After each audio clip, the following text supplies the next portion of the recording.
আর আমি বলি, আমি জীবনে কোনোদিন নেশা, অ্যালকোহল, সিগারেট এবং কোনো দিন জুয়ার সাথে, অনিয়মের সাথে আমি ছিলাম না, নাই।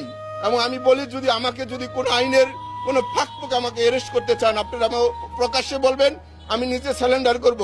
এবং আমার জাতির পিতা এবং আমার আওয়ামী লীগ এবং মাননীয় প্রধানমন্ত্রীর জন্য যদি আমার জেল খাটতে হয় আমি খাটবো।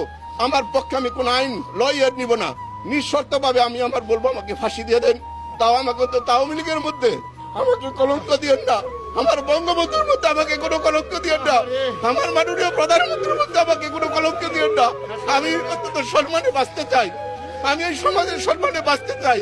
আমার নাগরিকত্বের কথা, আমার জন্মের, আমার মা আছে উপরে, আমাকে এই ধরনের কোনো মিথ্যা ধরনের কোনো কলঙ্ক না দেওয়া হয়।